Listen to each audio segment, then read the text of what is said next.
I think Rachel Reeves is going to have to do a lot better than this if she's going to be an effective chancellor. She has already made decisions that add up to either spend or not save more money than the black hole she claims to have discovered. 9 billion of public sector pay rises without productivity improvements, 7 billion pounds invested in a new state-owned energy company, 12 billion pounds of welfare savings. You just heard Jeremy Hunt say that she's not pursuing. Well, of course, then she's short of money. Chancellor Rachel Reeves followed up on her day chasing Jeremy Hunt around the Commons by coming on to Times Radio this morning and blaming him for the financial mess we find ourselves in. People need to understand the seriousness of the situation that this new government inherited. A £22 billion black hole in the public finances this year requires difficult decisions. So I'm not in a position to be able to say, we're going to restart this in the autumn, we're going to restart this next year. There is still more work to be done to fix the mess left by the previous government. Jeremy Hunt told us earlier that Rachel Reeves was storing up trouble for herself. The point is she's made choices. She also made a choice, by the way, on welfare reform, which is one of the most rapidly growing parts of public expenditure. She chose not to put that in the King's Speech. There is no welfare reform bill. That also would have been a very important way that we drove down costs. So having made those choices, what you can't then do is to say, well, it's all the Conservatives' fault that we're faced with a black hole as a result. William, Kezia, morning to you both. Kezia, can I start with you? What did you make of what Rachel Reeves has had to say about this? Not just what she's blaming Jeremy Hunt for, but also the decisions she's made herself. So I happen to think she's made an incredibly strong start as Chancellor. She's sticking to the script. That's what we would expect her to do. She told us she was going to level with us once she got to see the books in full, and that's what she started to do yesterday. I actually think the most interesting part of this story so far is the letter from the OBR, which basically tells us the last guys were hiding things away. They were hiding things from you. They weren't telling the OBR the truth about the state of the finances, and therefore the forecasts were wrong. That's incredibly serious, and I think it's really interesting to see the OBR now say, we're going to go away and look at how we had that blindfold pulled over us, at the same time as Labour are turning around and saying, we're going to beef up the powers that the OBR have to ensure something like this can't happen again. So it's really serious, and I think she's made a very strong start. William? Well, I take the opposite view. I'm all in favour of giving credit to the Labour government when it does the right things. In fact, in my column today, I've written about many things they've done in a sure-footed way in foreign affairs and good appointments they've made of expert people to the government. But this statement yesterday was a political stunt and incoherent economics. I think Rachel Reeves is going to have to do a lot better than this if she's going to be an effective chancellor.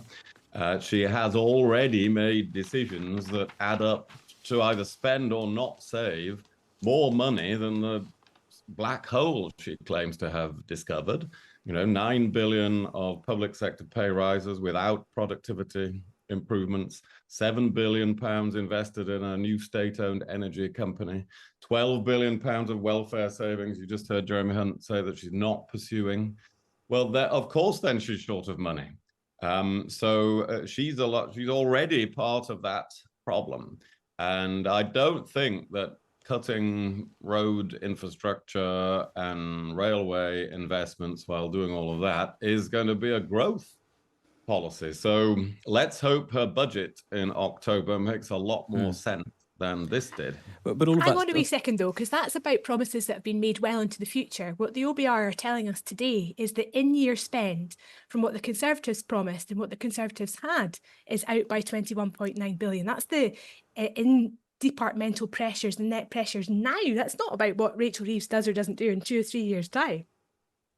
No, the in-year she's now agreed to the 22% pay rise for the junior doctors without productivity improvements and 5.5% for other NHS workers.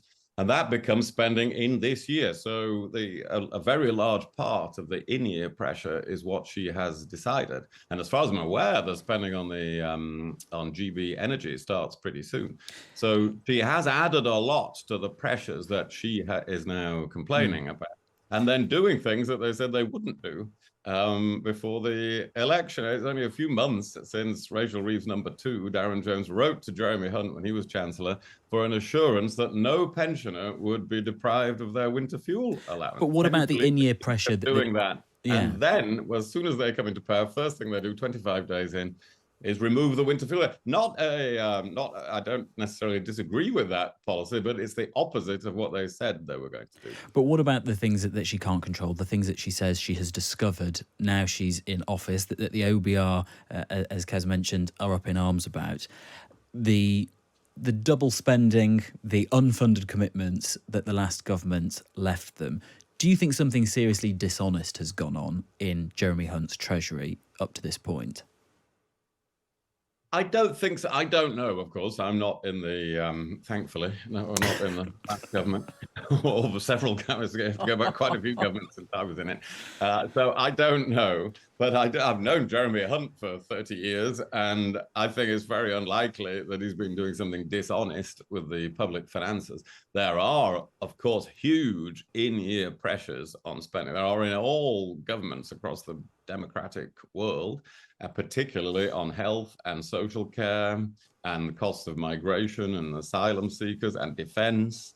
These are, and that's, I can tell you, having been a minister for many years, all the time through the year. It's not just at the budget where you're settling your budget, but every week somebody is coming into the office to say, well, now we're short of 50 million on this, 100 million on this, because we never expected this. So some of that is the normal pressure, and some of it is that it is a difficult economic situation for the public at the moment. But that's why a new government's got to be very careful about what it adds to public spending, which Rachel Reeves already done a lot of. And of course, it's not like she has gone through and completely filled that black hole that is there, Kezia. There's still a lot of savings and cancelled spendings that seem like they need to come for this financial year, not even the next ones. And that's before you even get to the £3 billion that departments need to make in savings from cutting down on consultants or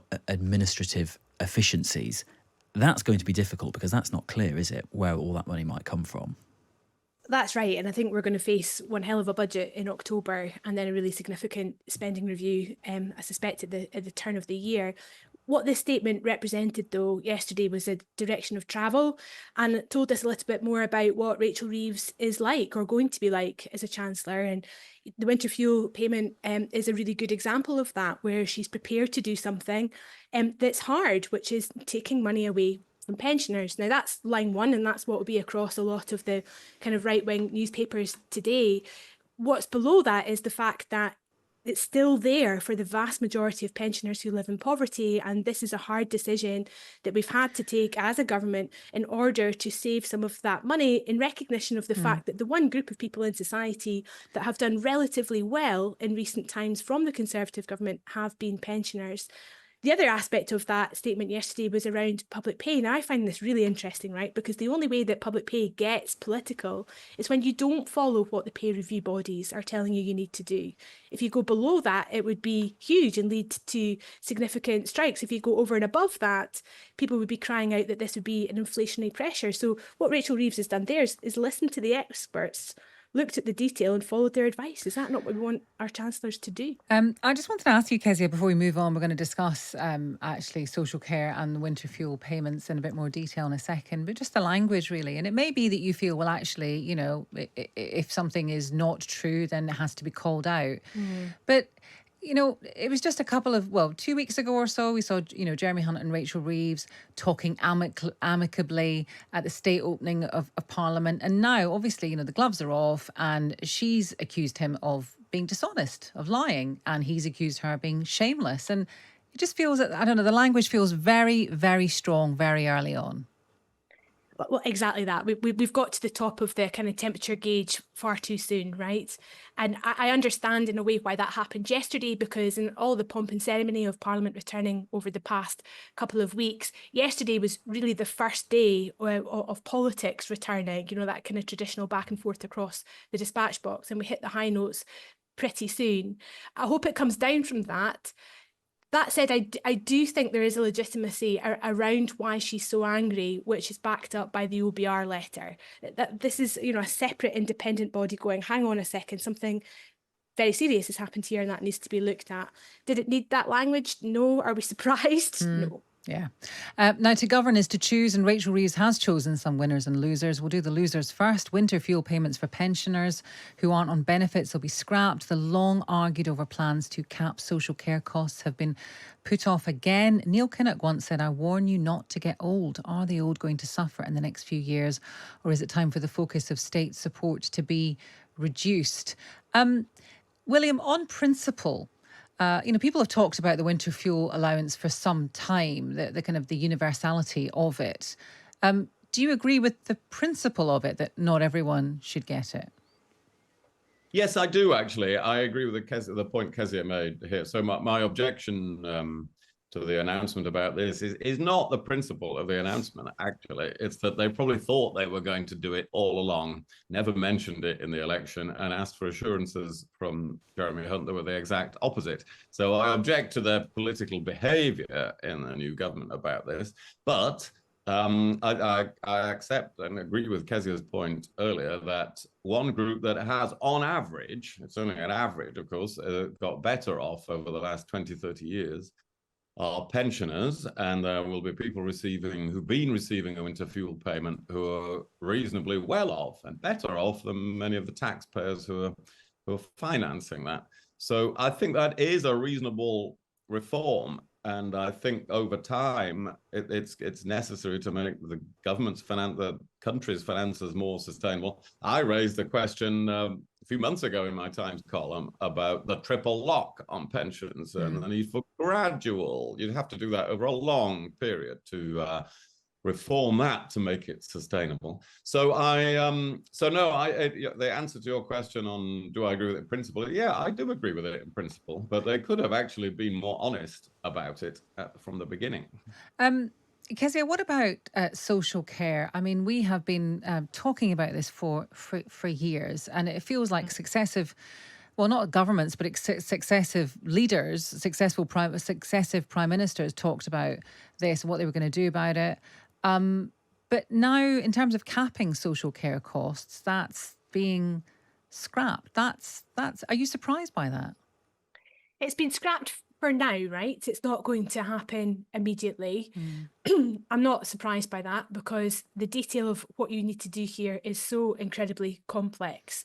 It couldn't possibly be done tomorrow. There's no policy sitting in a pocket somewhere that could be implemented and materially make things better in 3, 6 or 9 months' time. That said, it has to be addressed. I think it's easier to address when the NHS is in a fitter state, and actually addressing social care is part of how you get the NHS back on the front foot. But when I try to imagine what might be in the inbox of the health secretary at the moment, I think bringing down waiting times, sorting the junior doctors' strike, getting the NHS kind of working again and properly funded again is the state it needs to be in for this type of reform. You can't bring in huge, enormous reform like that when the system's on its knees. And I think that's probably true. However, within that argument, it is still putting it off. It is still kicking it into the long grass. And we as a society, as a government, as a country, we keep doing this, and someone needs to grasp this, don't they? I agree with that wholeheartedly.